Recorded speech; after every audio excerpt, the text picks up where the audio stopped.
Hi UAPians! Magandang buhay! My name is Christian Litumbaga, Block 26, Bachelor of Science in Hospitality Management. Ngayong araw na to, gagawa tayo ng reaction video about sa Internet of Things. Let's go!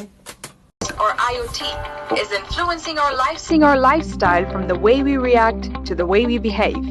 From air conditioners that you can control with your smartphone to smart cars providing the shortest route, or your smartwatch which is tracking your daily activities.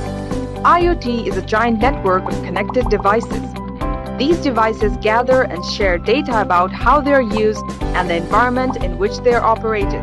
It's all done using sensors. Sensors are embedded in every physical device.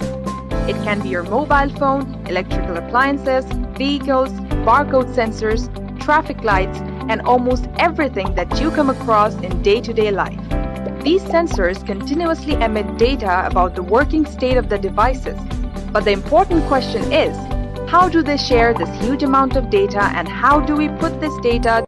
Based sa pinakita sa video, yung IoT technology po na ginawa ng mga tao is naging way sa atin para mapadali yung mga ginagawa ng mga tao. And dahil sa IoT technology, people can easily track and access the things that they do. Karamihan ginagamit ito sa mga mall, sa mga planta at sa mga factory. And they put barcodes para mabilis nilang matrack and malocate ang kanilang mga produkto. How do we put this data to our benefit? IoT provides a common platform for all these devices to dump their data and a common language for all the devices to communicate with each other. Data is emitted from various sensors and sent to IoT platforms securely. IoT platform integrates the collected data from various sources. Further analytics is performed on the data and valuable information is extracted as per requirement. Finally, the result is shared with other devices for better user experience, automation, and improving efficiencies.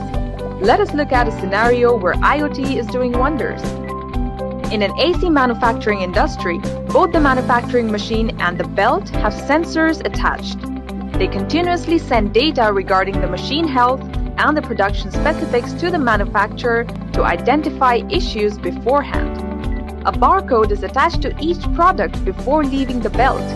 It contains the product code, manufacturer details, special instructions, etc. The manufacturer uses this data to identify where the product was distributed and track the retailer's inventory. Hence, the manufacturer can make the product running out of stock available. Next, these products are packed and parceled to different retailers. Each retailer has a barcode reader to track the products coming from different manufacturers, manage inventory, check special instructions, and many more.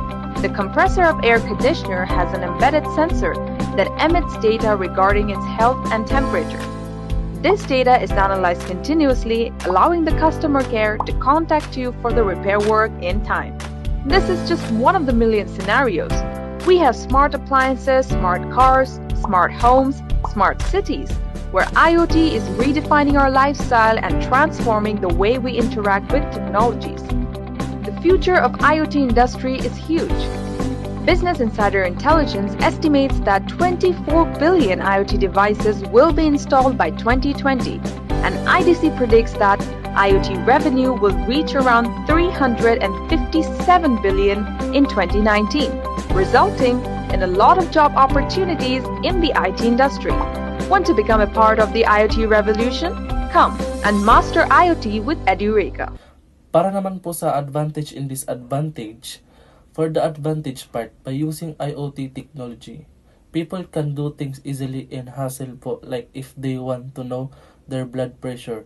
By the use of some smartwatch nowadays, they can easily detect it, and by the use of IoT technology, we can communicate to others people easily, but maraming tao po ang tatamarin, gumalaw, and gusto na lang po nila sa pangmadalian, parang aasa at aasa po sila sa IoT technology. Wag naman po sana dumating yung araw na aasa na lang sila, hindi nila gagamitin sa tama. And para po sa akin is, gawin po nila ng maayos po yung IoT technology at wag po silang aasa po sa pangmadalian. Personal insight. I think iOS technology is not bad. It helps used in a lot of way. Pero di naman natin pwedeng iasa na lang lahat. Di natin pwedeng iasa sa IoT technology. Parehas ng mga bagay-bagay na pwede mo namang gawin na hindi ka umaasa. Sa madaling gawain lang, iaasa mo pa. Kasi kapag sinanay tayo kasi ng sarili natin na aasa tayo taasa sa technology, hindi natin ginagawa ng mas mabuti, hindi natin ginagay yung sarili natin na mas mabuti at hindi natin na pinapagpaguran. Parang sa sarili natin hinahanap pa rin yung trabaho na pinagsisikapan mo talaga kaysa na iasa na lang sa technology. Kasi maraming mga tao ang nawawalan ng trabaho, like sa Amazon. Nawalan sila ng trabaho kasi ang daming mga technology na pumalit sa kanila. Naranasan ko na rin yan nung sa nagtrabaho ako sa Baguio, sa Bike Ride.